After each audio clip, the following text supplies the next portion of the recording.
Hello, my name is Ben Weemus. I am a manager of the operations department here at the local department store, and we have been deciding whether or not to implement some new technology here at the store. I think it'd be very beneficial to add some extra technology, but just as a reference guide for anyone at the store, this is just going to be kind of a little presentation to show whether or not we should.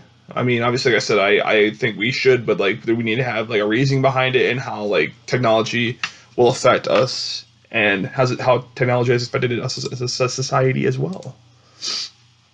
All right, so digital growth is the idea that we become a digital society. For example, online classes, emails, etc. So basically, digital growth is just the idea that we as a society are growing based off of technology. So, like, for example, we aren't going to, like I said, online classes. We aren't going to school. Obviously we go to school online. It's completely online college.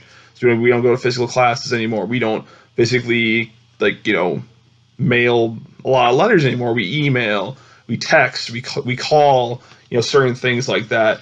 And digital growth has impacted organizations because the general public likes the digital world and technology, and organizations have to accommodate. So basically, the idea of digital growth is that with the growth of the digital world, organizations have grown with it and have adapted to it, and that's kind of why I think it's necessary for us to upgrade technology here at the store.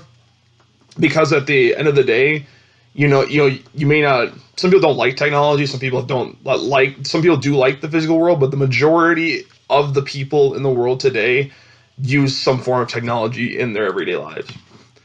And then so just for this identity development, this is more just answering the question, who do you want to be? So as an organization, we need to decide who do we want to be when it comes to technology. And technology and digital growth contribute because of how prevalent it is in our lives.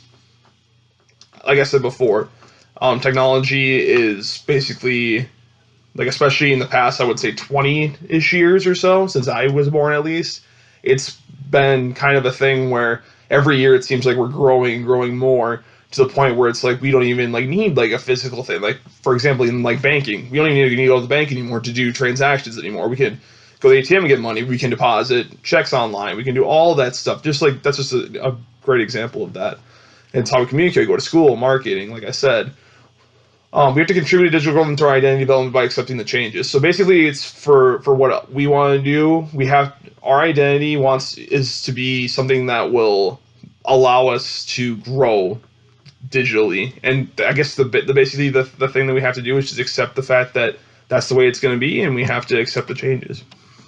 Benefits and challenges of technology upgrades. So like I said, society has molded itself to technology. Society has become a technological society rather than a physical society.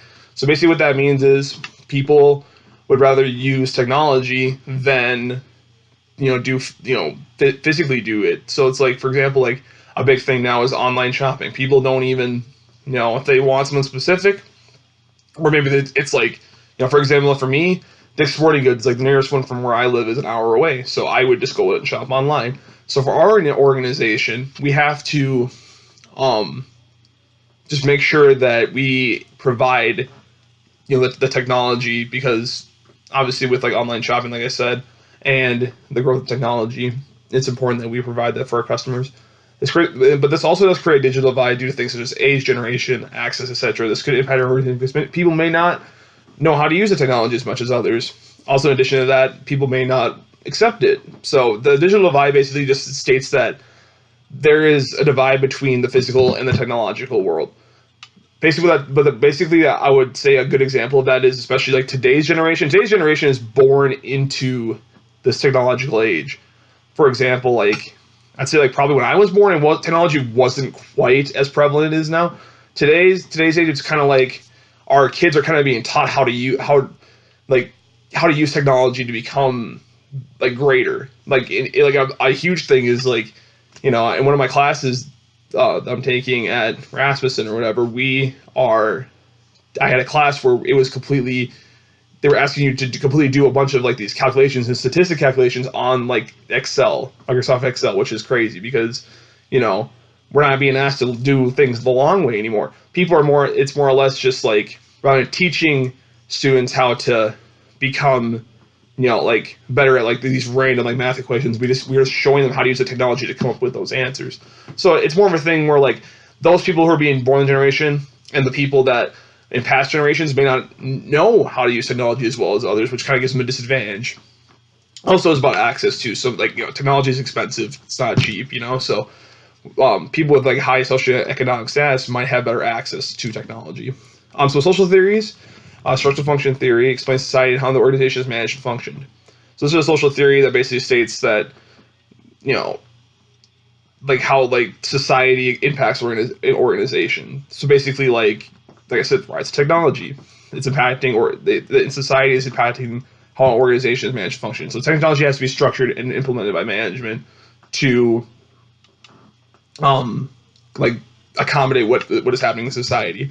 Conflict theory: why stress and conflict occur in society and how it affects it. Addition of technology could cause conflict. So I would just say that like I said today before, digital divide does occur, and technology is very complex, and it can definitely cause conflict. Symbolic interaction theory: the idea that humans get comfortable enough with each other to communicate through symbols and slang. So basically, it's like one of those things where it's like, everyone kind of thinks of like those inside jokes. That's kind of what like this kind of states is like, well, I'm able to communicate with you without really actually communicating with you, and technology helps further this theory. So it's like, technology is kind of like, bam, bam, bam. It's not real. I mean, obviously it is real communication, but it's not like the real communication in terms of the definition of communication, where it's like, expressing our feelings, expressing, this and that.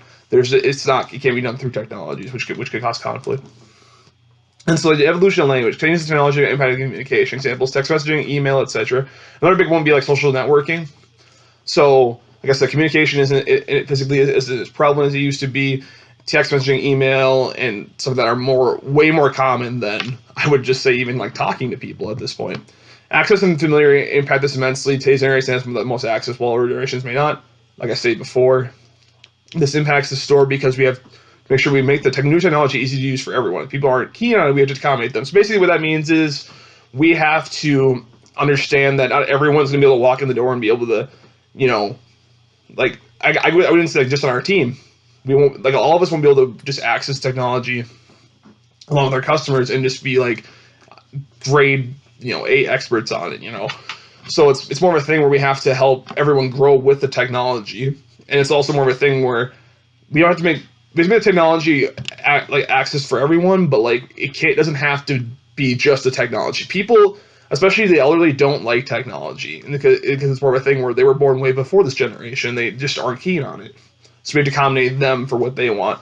Communication with the store will change as well: group emails, online meetings, logging data electronically, etc. So for communication within the organization, I think implementing this technology would be a great asset, because we can just email each other like that. If something's going on, like a big event's happening, something's like the printer's down or something like that, we can just email everybody, and everyone, as long as we're checking our emails, everyone will know without having to physically walk around, and run around and tell everybody. We can just do it this way. Or online meetings, or even just like phone, like there's always like phone meetings. Like online meetings will be able to be access for everyone, so that if we have to meet people outside of like outside of our organization, we can meet like investors or something like that, we can just do it through that without having to drive to a physical location or have them drive to a physical location. It'll help us save money and honestly time.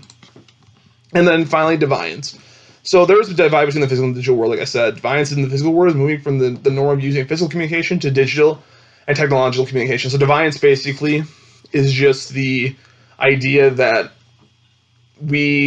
each world is changing in one way or another. So the physical world, like I said, is moving away from the physical nature of the physical world to more of a digital and technological communication. Deviance in the digital world is moving away from the norm of using it for simple things such as just writing papers, saving pictures or stuff like that, and using it to compute big data and run organizations. Like, technology is what makes organizations run nowadays. The big organizations, that technology is the only thing keeping them afloat.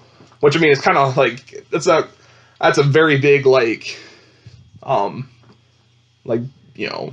statement to say, but it's also a thing we have to think about. People, that's how organizations like there's like retail chains. That's how they collect money. That's how they do their books. That's how they order like goods. That's how they do everything.